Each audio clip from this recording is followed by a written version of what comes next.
pretty much what it came down to. I was gonna send him my extra 500 or whatever. Cool, fine. I'm not really too focused on that. I'm trying to save these puppies because they're like dying right in front of us or whatever. So okay, boom, that was fine. We worked that situation out, and that was that. And so I say fast forward, maybe I'm thinking like maybe 2 weeks later or whatever the case may be. Maybe could be 2 or 3 weeks, because at this time the puppies that were surviving, they were doing good. The puppies that survived, they were doing good. So everything was back on track as far as everything. So and as y'all saw, we was pushing 400 out there, was taking good pictures, getting them, building a buzz on Instagram. We had just landed a deal with Hugh Hefner out in the UK. That was big for us. And so, you know, we was moving. And so what ended up happening is he came to pick up 400 for one of his breedings, because remember, in the original contract we had an agreement to where he's able to use them for in-house breeding to whatever female he want to put them to that's in his kennel or whatever. And so that was cool. But when he came to pick him up, the vibes was just off. My wife said something is weird about the way he's doing it, just the whole vibe, like something's off. And so okay, so what he ended up doing is he picked up 400, and instead of doing an in-house breeding that was like inside of our contract, he took them way to Louisiana to do a breeding, and that wasn't in our contract at all. And so it's pretty much like we owning him, we promoting him, we pushing him, but he's studying him out to different kennels, and that's not what we agreed on. We agreed that he will be able to use him specifically for his own dogs. And what he did was, when he came to us, he lied and said his female at the time that he had at the house that I really liked, she looked really good. Like she looked good. And so he said that he was picking 400 up to breed her to him. And I said, okay, boom. I had another breeding lined up for 400 also, but it wasn't going to be a conflict because they were going to use him for this week, and we was going to use him for next week. So that was totally fine. And then it was like, it lived right down the street, wasn't too far away from us to where we couldn't just go pick them up, or if they were still doing the breeding, we could have did it at the same time, you know. So I wasn't tripping on that. Okay, boom, go ahead and breed it, get that done. And then I told him I got a breeding setting up, so you can take from the money from that stuff, and you can go ahead and take that, and then we'll be pretty much squared away as far as the remainder of the balance for him. So, you know, it worked. But come to find out, he never had intentions on breeding her to him. He was trying to do something behind our back and breed them to whoever he knew in Louisiana. And 400 wasn't in Houston, because when I called him for like, hey, I got such and such coming down from where they was coming down from to do this breeding, and then he told me, well, he's not here. What ended up happening is we thought the female was gonna be ready this week, but it's actually gonna be next week. And he's in Louisiana, and I was like, well, why is he in Louisiana? And then he came and told me that you know, he's studying out, and I was like, okay, well, you told me you was breeding him to her, not to some whoever you know in Louisiana. That's like breach of the contract, because that's not, you know, that's not one of your females. And so at this point, this is where everything went left, because what his response was, well, you said you were gonna pay him off at this time, you didn't, and you went to, instead of paying me, you went to go buy another stud. And I'm thinking to myself, like, buy another stud?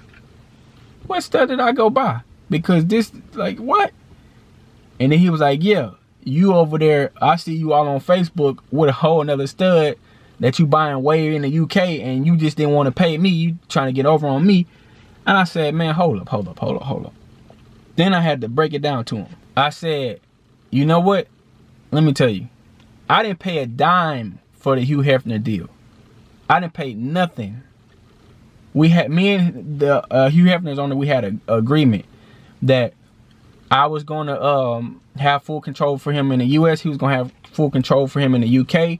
And we was going to split the stud feeds that I got in the US down the middle, and then if I did any in-house breedings, we're gonna do like a 70-30 split. But it was no money involved. I didn't have to pay for anything because we were taking advantage of the platform that we built, which y'all are watching this video on, whether it's Instagram or YouTube, whichever one y'all watching this video on. That's what the agreement. And I was blowing Hugh Hefner up, as y'all saw, blowing him up, blowing him up, blowing him up. But in his mind, he thought, and it was all hate, because we're full-time breeders. We doing everything we can to make it in this business. And this person here wasn't able to do it on the way that we're doing. And then he's seeing the pictures that we took of 400 and the pictures that he took of 400, and it like night and day. Same dog, but you wouldn't be able to tell from the pictures because our pictures are professional. His were like raw cell phone pictures that doesn't really show off the dog. So he's upset about that. And what I believe in my heart, what I solely believe, is that he saw, we basically took a diamond out of the rough. We took 400 out of his situation, blew him up, made him big. We built a nice buzz, because that's why I made this video for y'all, so y'all can understand what happened to 400 and why we don't have him. Because I still get people hit me up, hey, where's 400? Where's 400? What happened to him? Different things like that. So we took a diamond out of the rough, shined 400 up, made him look good, posted nice pictures, and started building a nice buzz. With him, on the other hand, y'all still have, even to this day, y'all don't even know who 400 is. I ain't seen no updated pictures, because why? The certain individual that has him doesn't really know what he's doing as far as when it comes to this business. We ain't pay a dime for Hugh Hefner. This was a deal we had, and then at that point he was looking real stupid. But at that point it pissed me off to the point to where I'm like, okay, I can't trust him moving forward to do what he's supposed to do as far as his in-house breedings, because he's already clowned and didn't do it right. And so what I told him is, hey, look, I don't want to continue to do this. So you can either give me a price, a buyout price. And at that point, I didn't care what it was, because I already knew what I could do with 400. I already had a buzz built around him, so I didn't care if he added on. Like if he said, okay, his buyout price is 10,000, I'll pay the 10,000. The rest of it, boom. Or whether he said 5,000 more or 3,000 more, whatever it was, I told him, like, give me a buyout price. I'll buy him from you, and then we don't have any strings attached, because it's not working out. And I don't want to do this. We doing this full time, and I don't have time to do this with you, because obviously you don't understand exactly how the business works, and you're gonna kind of hold us back. And I definitely don't want someone outside of us getting a deal for his stud fee going through you and different things like that, when we working so hard to build his buzz, and we have a certain standard that we want to live by and, you know, operate on. So I told him, give me a buyout price, and then we'll leave it at that. If you can't give me a buyout price, we'll discard the contract, pay me back the 2 or whatever else, whatever it is that I pay. I think it was like 2,500 at that point. Give me back the 2,500, and we'll go our separate ways. And his response was, well, how about, since y'all love him so much, how about y'all turn it into a stud fee? Y'all just use him as a stud. And I'm the type of person, once I'm done, I'm done. I don't want no other business dealings with you. I don't even want to fool with you. I don't want to see you. I don't want to do none of that. So I instantly replied and told him, no, I don't want to do that at all. Just give me back the money, or we do a buyout price and that. But he didn't want to give him up, because what ended up happening is he saw the value on his dog that he just wanted to give up for whatever reason, and he wanted him back, and thinking he was gonna have the same success that we did. But it's not so much the dog. If you don't have the right, the dog is nothing without the right owner, pretty much. If I put it that way, the dog is nothing without the right owner. And so we didn't come to an agreement on that. So he was supposed to send the money back, but it was a problem there also. Problem was, he had spent the money that we gave him on another stud. So that made me believe, like, okay, he pretty much gave up on 400, and he had a whole plan to go buy another stud, and he did. And that's what he did. He went to go buy him another stud. So he pretty much gave up on the dog, but he saw the value when we had 400 and did it like that. And so we had a few choice words, because I was upset at the fact that he didn't even have the money that he was hassling me for at that particular time when we was going through the situation with the puppies. And it's nothing. I was going to send it to him. It wouldn't have been a problem. That's it. Stuff would have been done. But the way he acted, and then for him not to even have the 2,500 that he was supposed to get back, that was a problem for me. And so, you know, I was on him. And not only that, okay, you don't have it right now. Okay, I'm not going to sit here and throw a fit. It's only 2,500. Okay.